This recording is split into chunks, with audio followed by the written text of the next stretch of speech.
बोलो जयकारा बोल मेरे श्री गुरु महाराज की जय। सभी गुरुमुख प्रेमियों से सप्रेम जय सच्चिदानंद। उम्र एक दिन की हो या 100 साल गुजर जाती है। दोष पे हो कमली या शॉल गुजर जाती है। अमीरों की बाकमाल गुजर जाती है, गरीबों की हर हाल गुजर जाती है। मगर हक तो यह है कि हक में लगा रहे ध्यान, वरना अफसोस के पामाल गुजर जाती है। कितने सुंदर वचनों से संत महापुरुष हमें समझाते हैं, चिताते हैं कि हम इस दुनिया में आए, दुनिया में रहे और फिर चले गए। क्या क्या हमारे जीवन में घटित हुआ, क्या क्या हमने किया, क्या कठिनाइयाँ देखी, क्या आसानियाँ देखी, सुख पाए दुख पाए। ये सारी संसार के अंदर रहकर इंसान ने घटनाएं घटित होती हुई अपने आँखों से देखी। किसको लाभ समझा, किसको नुकसान समझा, कौन कौन से दृश्य हमने अपने आँखों से अपने अंतःकरण में संजोए, क्या क्या अपने अंदर एकत्र किया। संतों महापुरुषों के नज़रिए से अगर हम समझना चाहते हैं तो वो यही हमें मार्ग दर्शा रहे हैं, हमारा मार्ग प्रशस्त कर रहे हैं कि हमारी उम्र, संसार में हर आने वाले इंसान की उम्र चाहे एक दिन हो या 100 सालों की हो, वो तो गुजर ही जाती है। हम भली भांति ये जानते हैं कि जीवन में आने वाले बहुत से लोगों की उम्र एक ही दिन होती है, 1 घंटा होती है, कुछ पल होती है, या पैदा होने से पहले ही माता के गर्भ में ही इंसान जो है अपने अंतिम श्वासों से विदाई लेकर चला जाता है। और 100 साल की उम्र प्राप्त करने का भी सौभाग्य इंसान इस जीवन में प्राप्त करता है। समझना इस बात को है कि महापुरुषों ने जो हमें समझा दिया, थोड़े से वचनों में समझाते हैं, समझा रहे हैं, समझाते ही रहते हैं। वो एक प्रकार से नहीं, हजारों लाखों उदाहरणों से हमें जीवन पर्यंत समझाते रहते हैं कि अगर एक दिन की उम्र हो या 100 साल की हो, वो तो गुजर ही जाती है। और जीवन में अगर जैसा भी रहन सहन मिले, हम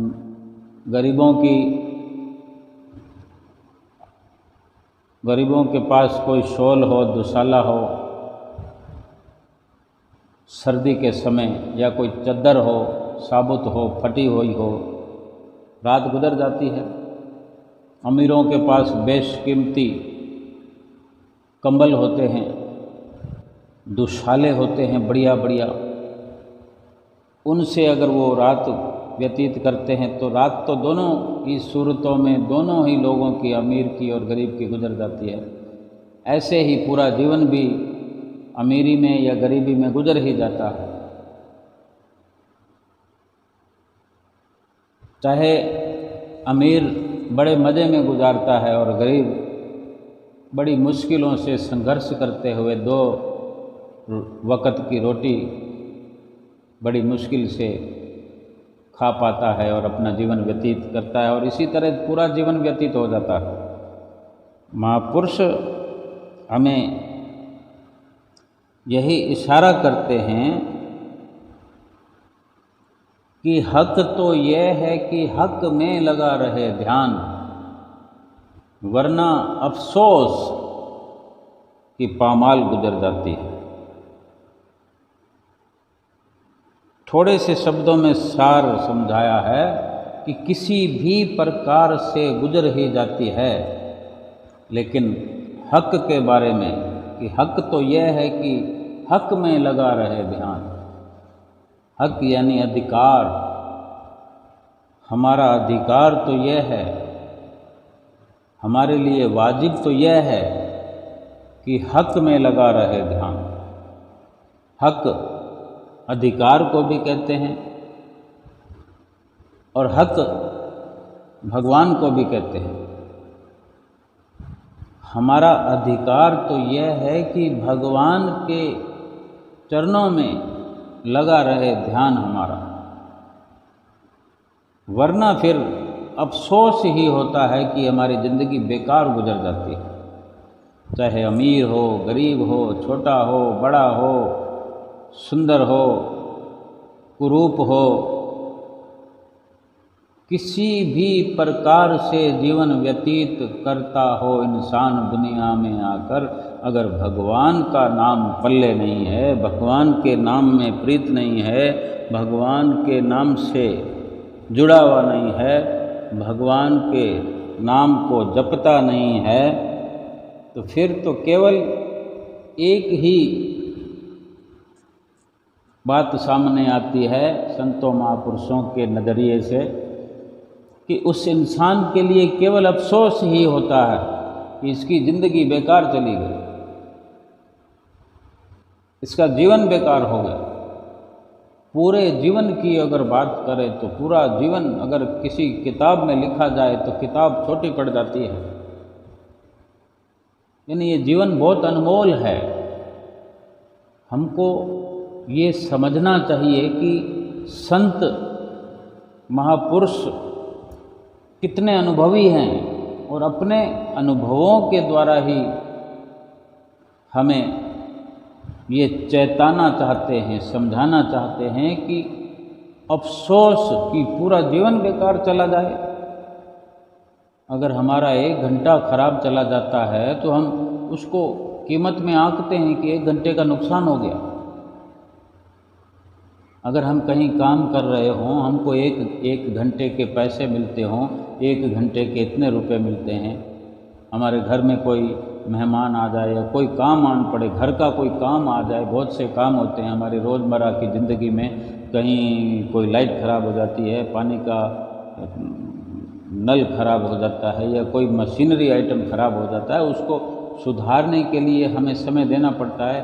कभी 1 घंटा ख़राब हो जाता है, कभी किसी कार्य में 2 घंटे खराब हो जाते हैं, घर में किसी की तबीयत नासाज हो जाती है, कोई शारीरिक परेशानी आ जाती है, उनको लेकर अस्पताल डॉक्टर के पास ले जाना पड़ता है। कई बार सुबह से शाम हो जाती है उसी उधेड़-बुन में, यानी पूरा दिन खराब हो जाता है। तो हम 1 घंटे से महसूस करना शुरू करते हैं कि हमारे 1 घंटे के अंदर हमें 200 रुपये की कमाई होती है या 100 रुपये की कमाई होती है, 500 रुपये की कमाई होती है। लगभग एवरेज से चलता है हर किसी का जीवन।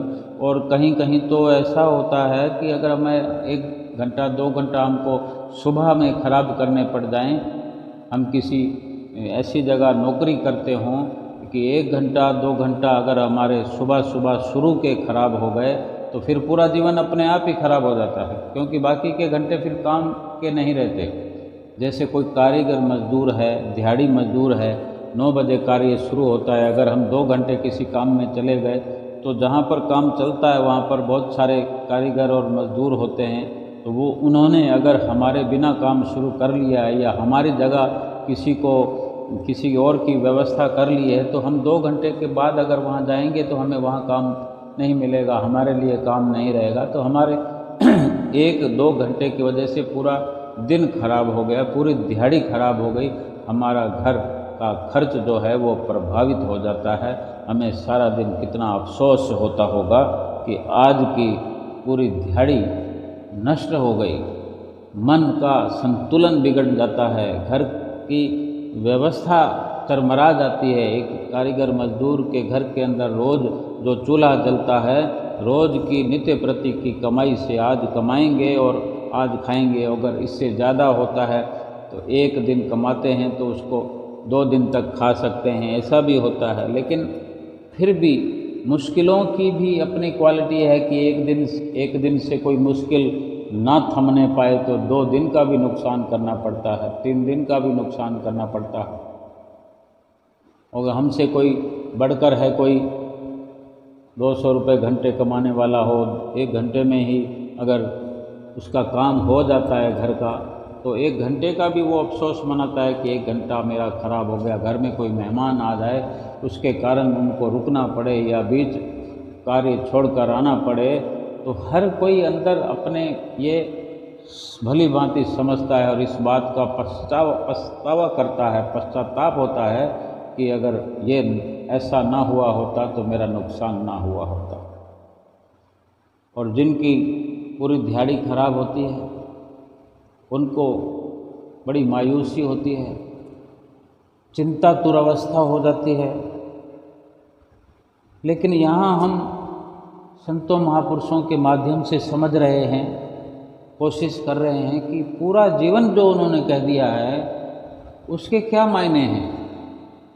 सीधा सीधा हमें समझा रहे हैं कि किसी भी प्रकार से जीवन हमने चलाया हो, 1 वक्त खाया हो, 2 समय खाया हो या 4 समय हमने भोजन किया हो, बड़े ठाठ बाट में दिनचर्या हमारी गुजरती और पूरा जीवन गुजरा हो, इस प्रकार अमीरों की ज़िंदगी, ठाठ बाट की शान व शौकत की ज़िंदगी गुजारी हो, प्रभु के नाम का हमारे अंदर वास नहीं, प्रभु के नाम की दौलत हमारे घट में, हृदय में नहीं, पूरा जीवन हमारा बर्बाद कर दिया हमने, पूरा जीवन खराब हो गया, पूरी ज़िंदगी नष्ट हो गई।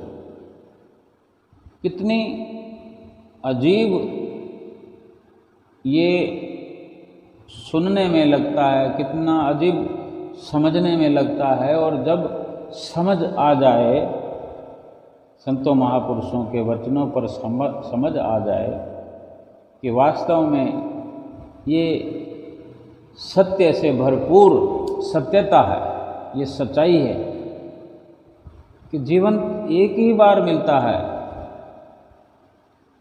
घर का खर्च चलाने के लिए, घर की व्यवस्था करने के लिए जिनके पास अच्छी व्यवस्था होती है वो 1 दिन भी खराब करें, 2 दिन भी खराब करें, 4 दिन भी खराब करें, उनके पास घर चलाने के लिए अथाह है, संपत्ति है, खजाना है, माल व जर है,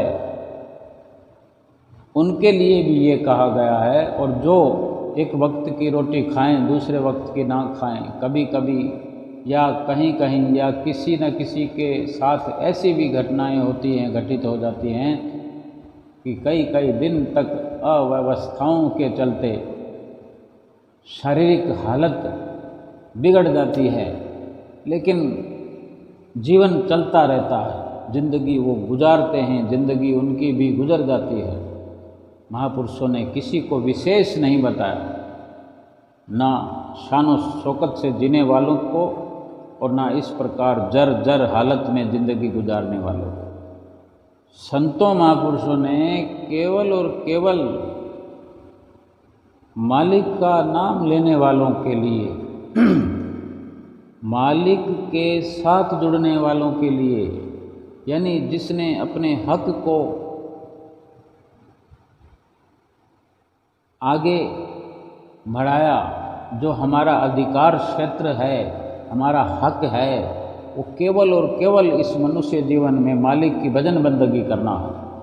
हम इसी अधिकार के साथ आए हैं, केवल और केवल हमारा हक यही है, अधिकार यही है, हमारा कर्तव्य यही है इस मनुष्य जीवन में कि कुछ हो ना हो, कुछ हम कर पाएँ कि ना कर पाएँ, कैसा जीवन बना पाएँ या ना बना पाएँ, हम ये हर वक्त विचार करें कि जीवन तो हर हाल में गुजर ही जाएगा, और जो व्यवस्थाएं हैं वो हम पहले से करके आए हैं। हमारा प्रारब्ध लिखा गया है, पर प्रारब्ध हमने सुनिश्चित किया है और कुदरत ने, भगवान ने हमारे प्रारब्ध को संजो करके हमारे आगे व्यवस्थित करके इस दुनिया के अंदर रखा हुआ है। हम समझ नहीं पाते कि कुदरत ने हमारे लिए कितनी सुंदर व्यवस्था की है, सुंदर रचना की है। हमें अपने हिस्से का संसार दिया है। इस संसार में रहते हुए हमें हमारे हिस्से का अलग से संसार दिया है। हर किसी का अलग संसार है, उसकी मुट्ठी में है, प्रारब्ध के रूप में है, कर्मों के रूप में है। हम देखते हैं कि हम चाहते हैं कि अच्छे से आज हम दिन को व्यतीत करेंगे, एंजॉय करेंगे, लेकिन उल्टा हो जाता है, कलेश हो जाता है, दुख बिखर जाता है हमारे चारों ओर, त्राही त्राही होने लगती है। हमारे दिलो दिमाग के अंदर इतना उलूल जुलूल वातावरण ऐसा हो जाता है कि जीना असंभव सा लगता है, जीना मुश्किल सा लगता है। बड़ी अजीबो गरीब दास्तान हो जाती है। हम स्वयं समझ नहीं पाते कि ये क्या हो रहा है। ऐसी अवस्था में भी हम जीवन व्यतीत करते हैं। लेकिन ये संतों महापुरुषों का नज़रिया समझ में आ जाए, उनकी जो हिदायत भरी वाणियाँ वो समझ में आ जाए कि हमारे करने से कुछ नहीं होता। जो हम पहले से निश्चित तौर पर करके आए हैं, प्रारब्ध तो वही बना हुआ है। हमारे जीने के लिए, गुजर बसर करने के लिए हम अपनी व्यवस्था को बदल नहीं सकते। फिर हम किस लिए, क्या करने के लिए इस संसार में हैं, वही महापुरुष हमें समझा रहे हैं कि हमारा हक जो है, हमारा अधिकार जो है, मनुष्य जीवन में आने का हक हमारा इसलिए है, इसमें हमको ये कर्तव्य मिला है, हमारा ये कर्तव्य बन जाता है कि मनुष्य जीवन में आकर के कुछ भी, किसी भी प्रकार से हम जीवन व्यतीत करें, मगर हर पल, हर घड़ी, हर घंटे, हर दिन, सप्ताह, महीने, साल, यानी पूरा जीवन पर्यंत अंतिम श्वास तक हमारा ध्यान जो है हक में लगा रहे, यानी मालिक के दीदार में लगा रहे, मालिक से ध्यान जुड़ा रहे। हर वक्त हम इसी सोच में, इसी उधेड़ बुन में लगे रहें कि अपने ध्यान को हम और पहले से अधिक पुख्ता करते जाएं, मजबूत करते जाएं, भगवान के साथ अधिक नज़दीकी हमें मिलती जाए, अधिक हमारा जो रुझान है, हमारी रूह का जो सफ़र है, वो रूहानियत को अख्तियार करते हुए, रूहानी सफ़र पर आगे बढ़ते हुए, रूह हमारी आत्मा परमात्मा के नज़दीक पहुँचते एक दिन परमात्मा के साथ ही मिल जाए, आत्मा का परमात्मा से मिलन हो जाए। अगर ऐसा जीवन व्यतीत हो जाता है, ऐसा व्यतीत हम हर दिन, हर घंटा, हर लम्हा ऐसा अपना जीवन व्यतीत करने में लगे हुए हैं, आज हमारा जीवन इसी प्रकार से व्यतीत होता है, हो रहा है और फिर होता ही रहेगा, तो हमारा जीवन सफल है। फिर अफसोस नहीं करना पड़ेगा, फिर किसी बात का पछतावा नहीं करना पड़ेगा, क्योंकि हम अपने हक में लगे हुए हैं। हमें जो अधिकार है, उस अधिकार में हम अपना दायरा बड़ा करते जा रहे हैं, हम अपनी सीमा को बढ़ा रहे हैं, यानी जिस कार्य के लिए आए हैं उसी कार्य में हम लगे हुए हैं। हमारा ये पल धन्य है, दिन धन्य है, हमारा पूरा सप्ताह, पूरा महीना, पूरा साल के 365 दिन और इसी प्रकार पूरा जीवन पल करके हमने अपना पूरा जीवन अपने अधिकार से भगवान के नाम में लगा दिया, हर श्वास हमने खर्च कर दिया भगवान के भजन सुमरण में, भगवान का नाम लेने में, पूरा जीवन सफल हो गया। हमारे जीवन में आने का, इस संसार में आने का मकसद हमने प्राप्त कर लिया, लक्ष्य को पूरा कर लिया, हमारा लक्ष्य हमें मिल गया, जिस कारण से ये मनुष्य जीवन हमें मिला। मालिक ने कितनी दया की होगी। हम अगर कहीं फंस जाते हैं, अगर छोटी सी बात भी हम समझें कि कहीं ट्रैफिक पॉइंट पर हम बाइक पे हैं, कार में हैं, स्कूटी पर हैं, चलते हुए हमें रोक लिया जाता है, कुछ त्रुटि होती है, कोई हमारी ट्रैफिक नियमों में कहीं कमी होती है, हमें रोक लिया जाता है और वो कमी होने पर जो पेनल्टी लगती है, चालान होता है हमारा, तो हम कोशिश करते हैं, हाथ जोड़ते हैं, मिन्नत करते हैं कि आइंदा से ध्यान रखेंगे। कितना अपनी तरफ से दबाव बनाते हैं, विनम्र होकर के, नतमस्तक होकर के। ये छोटी सी बात है, एक घड़ी दो घड़ी की बात होती है, हमें किसी ने पकड़ा नहीं है, केवल पेनल्टी लग रही है और पकड़ने की भी बात आ जाती है, कहीं हमारी वजह से किसी को नुकसान हो जाता है तो उसमें भी प्रावधान होते हैं, कई प्रकार के पेनल्टियां भी लगती है और पकड़ा भी जाता है। तो उस दौरान कितनी विनंतियां हमको करनी पड़ती है। ये थोड़ी बहुत देर का ये आवागमन का चक्कर होता है कि हमसे कोई लापरवाही हो गई, आवागमन में हमारी बाधा पड़ गई, हम किसी काम से जा रहे थे, इतना ज़रूरी काम था, फिर हम कोशिश भी करते हैं कि अधिक ज़रूरी काम होता है तो जल्दी जाने की कोशिश करते हैं, पेनल्टी भर देते हैं, चालान भरे जाने पर हम वो जुर्माना भर देते हैं। लेकिन जब हमारे पास पेनल्टी नहीं होती, कोई बड़ा जुर्माना लग जाता है और किसी इतने ज़रूरी काम पर नहीं जाते जहाँ से हमें इतना कुछ मिलने वाला हो, तो हमारी अधिक से अधिक यही होती है कि हम छूट जाएं। अगर छोटे रास्ते की बात है, थोड़े समय की बात है, इस जीवन का एक बहुत बड़ा छोटा हिस्सा, बहुत छोटा सा हिस्सा है, इतने वर्षों में आज अभी जो हमारे साथ हुआ तो वो थोड़ी देर की बात होती, थोड़ी देर के लिए हम कितना झुक जाते हैं, फरियाद करते हैं।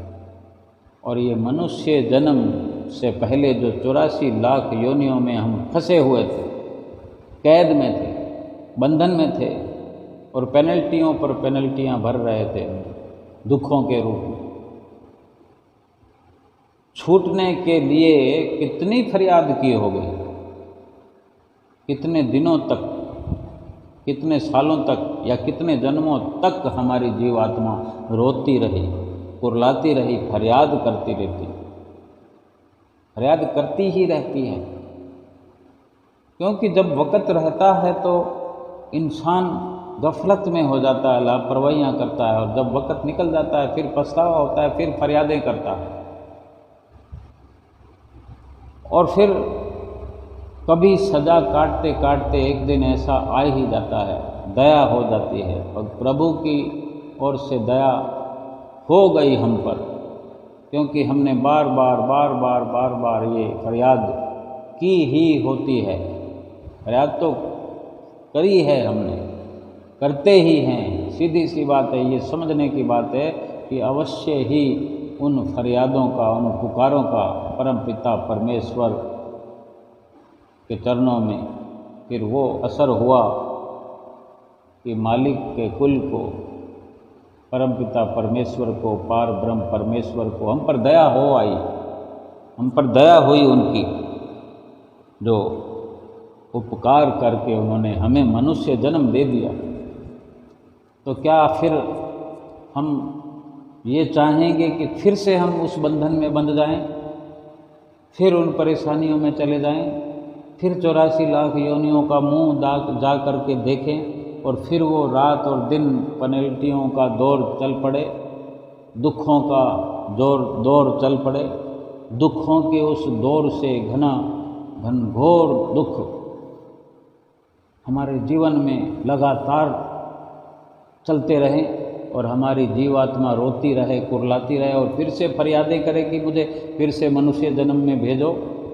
लेकिन अभी जो मिला हुआ है मनुष्य जीवन, क्यों नहीं हम अपनी जीवात्मा के लिए सकारात्मक रवैया अपनाएं? क्यों न अपनी सोच को सकारात्मक करते हुए, क्यों नहीं हम अपनी भूलों का एहसास करते हुए और इस मनुष्य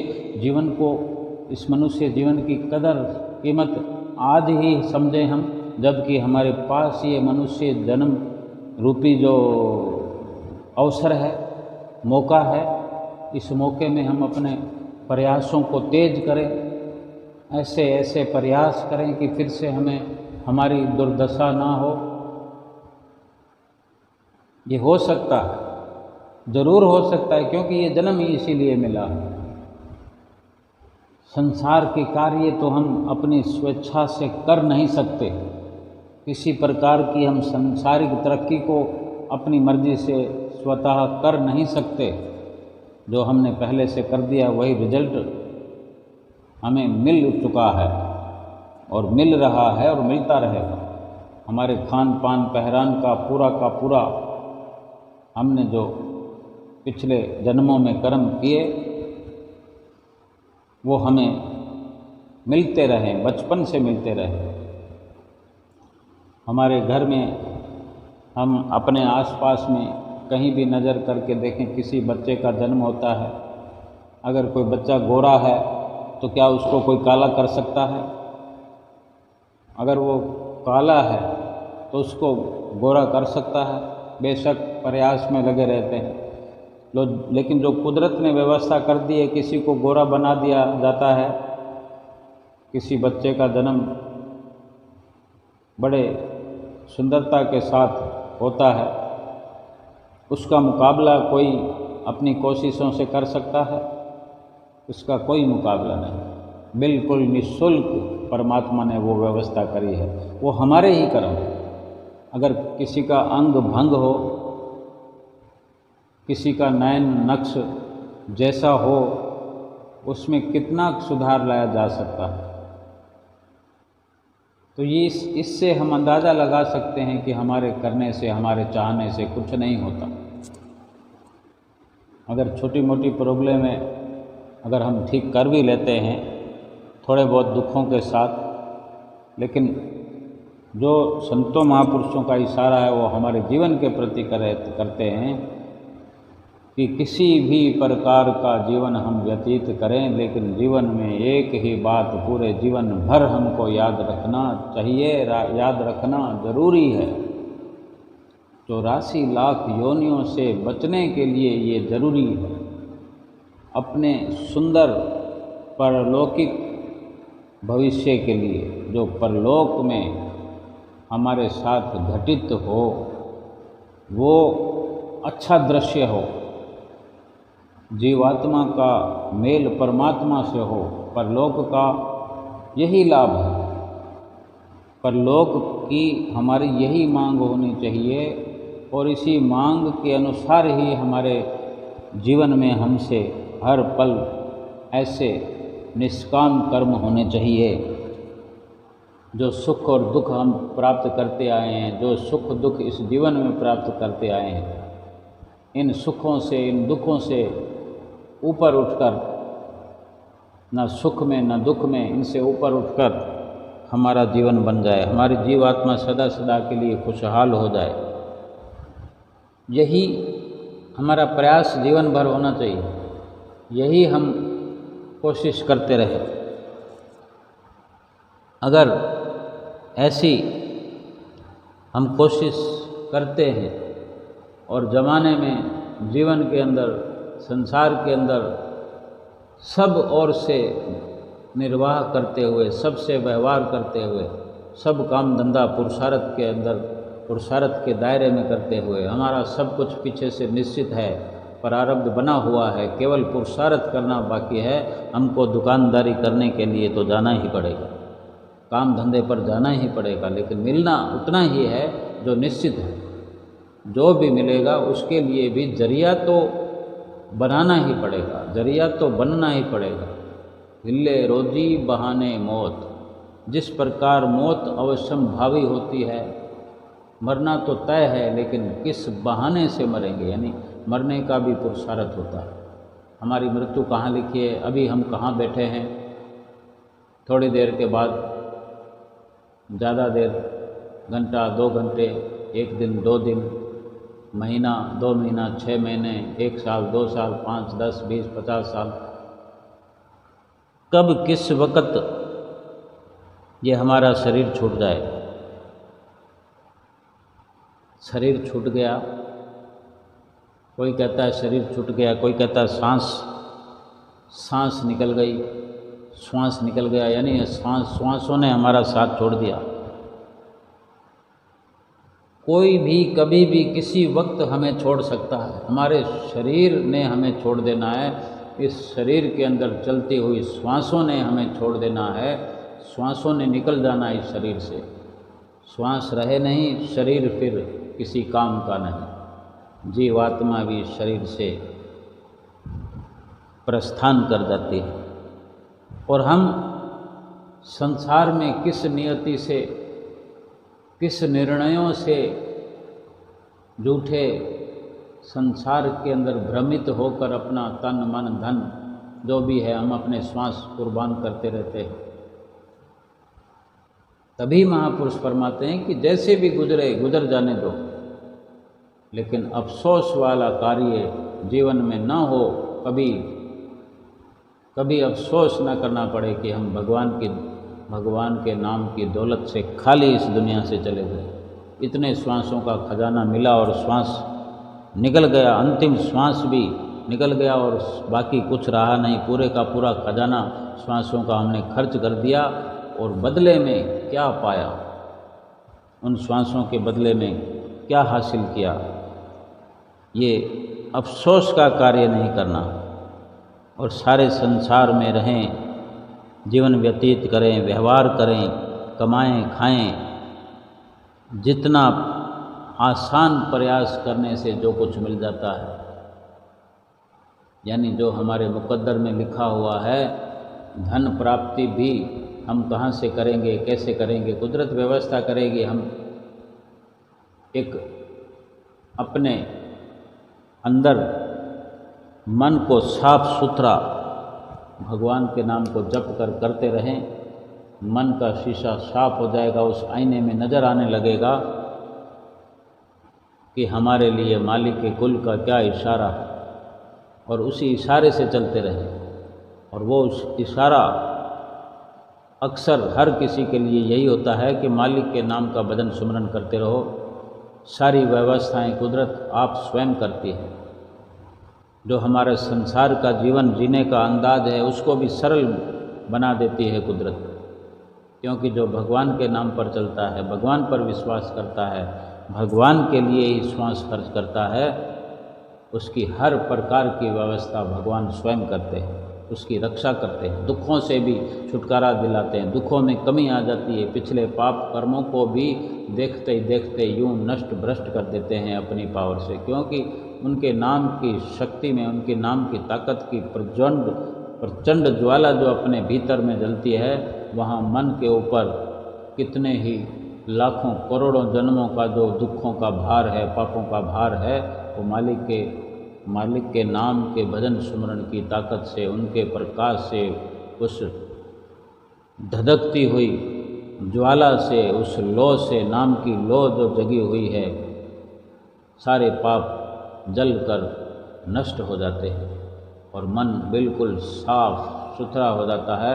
और फिर वहाँ भगवान स्वयं खुद वहाँ पर डेरा डाल लेते हैं, विराजमान हो जाता है। जिसका मन साफ हो गया, फिर भगवान वहाँ बैठना पसंद करते हैं, वहाँ रहना पसंद करते हैं, उसी अपने भक्त से प्यार भी करते हैं, उसको हर वक्त एक अच्छी जीवन जीने की कला देते हैं, हर पल अपना साथ उसको देते हैं, उसका हर पल ख्याल रखते हैं। और हम अपनी अगर केवल एक भगवान नाम की दौलत को छोड़ दें, भगवान पर विश्वास न करें, भगवान के नाम पर भरोसा न करें, अपनी मर्जी से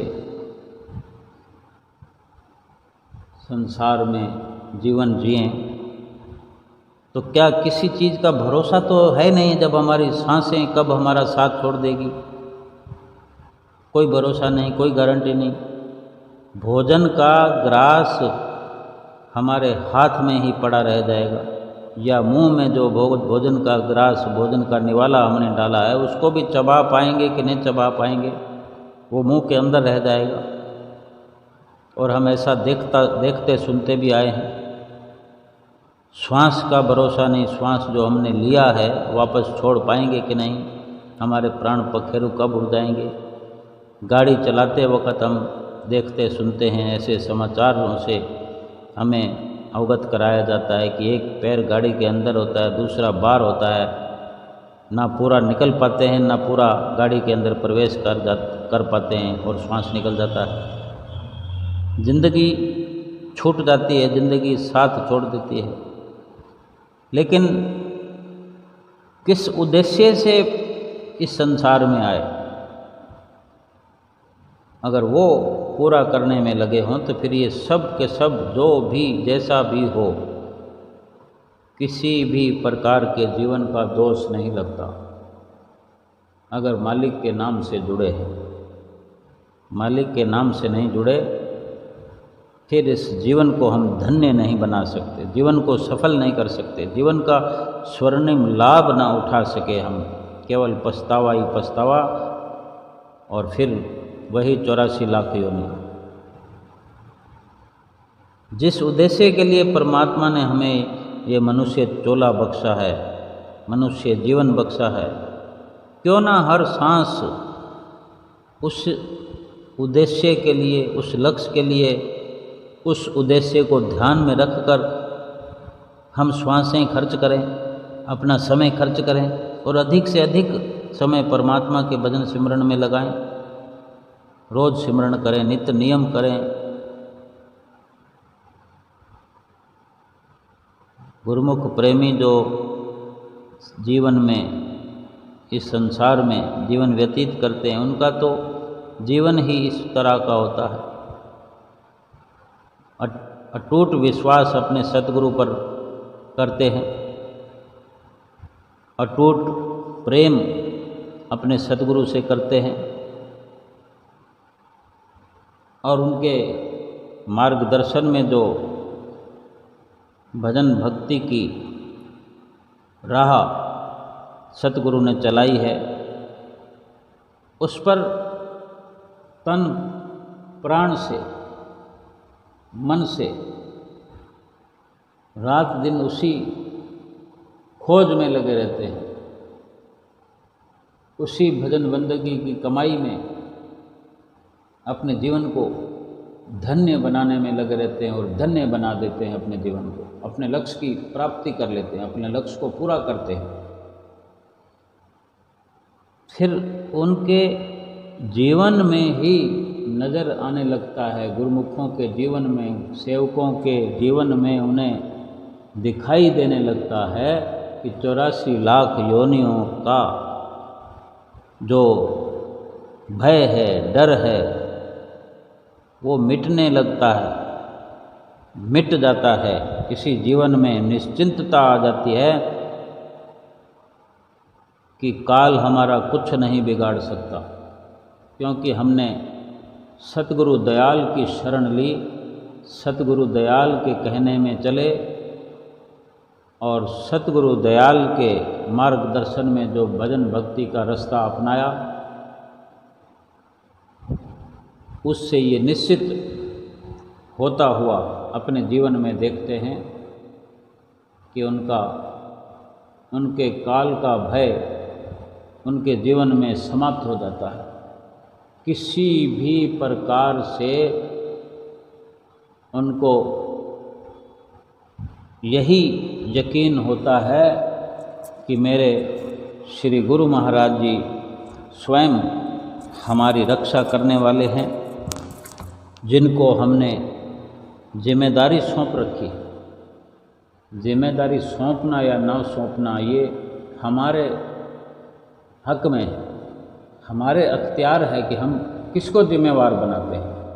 हम संसार को अपनी जिम्मेदारी सौंपते हैं, परिवार को, यानी हम माया को अपना रहनुमा बनाते हैं, या भक्ति को। ये हम पर निर्भर करता है, क्योंकि सेवकों ने, भक्तों ने, गुरुमुखों ने अपनी सारी जिम्मेवारी अपने सतगुरु इष्ट देव मालिक को सौंप दी होती है, और गुरुमुख प्रेमी अपने जीवन की नहीं, जन्म जन्मांतरों की जिम्मेवारी सतगुरु के चरणों में सौंप करके केवल और केवल उनका कहना मानते हुए जीवन व्यतीत करते हैं। एक जन्म के अंदर, केवल इस एक जन्म के अंदर, मनुष्य जीवन के अंदर 84 लाख योनियों का कर्ज चुकता हो जाता है, नामो निशान नहीं रहता, कोई बई खाता नहीं रहता। ये संतों महापुरुषों की चरण शरण में आने का, उनके सानिध्य में रहने का, उनकी संगत में रहने का, फिर कोई 84 लाख योनियों का हिसाब किताब बाकी ही नहीं रहता। महापुरुष फरमाते भी हैं कि संतन संग मेरी लेवा देवी, संतन संग व्यवहारा, संतन मोको पूंजी सौंपी, हरि भक्ति भरे भंडारा। धर्मराय अब कहा करेगा, जब फाट्यो सगला लेखा। यानी इसी तरह की 5-4 लाइनें हैं जिसमें यही दर्शाया गया है कि धर्मराज क्या हिसाब लगाएगा जब सतगुरु ने हमारा सारा लेखा जोखा, यानी जो भी बही खाता था उसको फाड़ फूड़ कर फेंक दिया। क्या हिसाब फिर लगाया जाएगा? कोई हमारे पास दिखाने को, कुछ करने को बाकी रहा नहीं। और सतगुरु के सेवकों को फिर कौन हाथ लगाएगा? संतों महापुरुषों की निगाह में जो आ गया, उनकी शरण में जो आ गया, उनके कहने में जो आ गया, फिर वो ना तो इस लोक में, इस लौकिक जीवन में किसी प्रकार से दुखी होता है, ना आहत होता है, और ना ही परलोक के सफ़र में उसका कोई हिसाब किताब चेक करता है। क्योंकि हिसाब किताब तो सतगुरु ने पूरा चेक कर दिया, नया हिसाब बना दिया। केवल वो अपने ही साथ, अपने ही धाम में ले जाते हैं अपने ऐसे गुरुमुख को, ऐसे सेवक को जिसने जीवन भर अपने सतगुरु पे विश्वास किया, अपने जीवात्मा के लिए जिसने हर पल व्यतीत किया हो, खर्च किया हो, हर श्वास खर्च किया हो अपनी जीवात्मा को सुखी बनाने के लिए। सतगुरु के चरणों में तो केवल और केवल यही एक लाभ है जो सारे संसार भर के अगर कोई अपनी मर्जी से लाभ प्राप्त करता रहे, सारे संसार का राजा भी बन जाए, सतगुरु की शरण में तो एक ही लाभ है कि सतगुरु की शरण में पहुंचने पर उस जीव का, सेवक का लोक और परलोक दोनों समर जाते हैं। संसार में कोई और ऐसा हो नहीं सकता, संसार में किसी प्रकार से ऐसी कार्रवाई हो नहीं सकती। सतगुरु के बिना, संत महापुरुषों के बिना कोई इस इंसान की बिगड़ी नहीं बना सकता।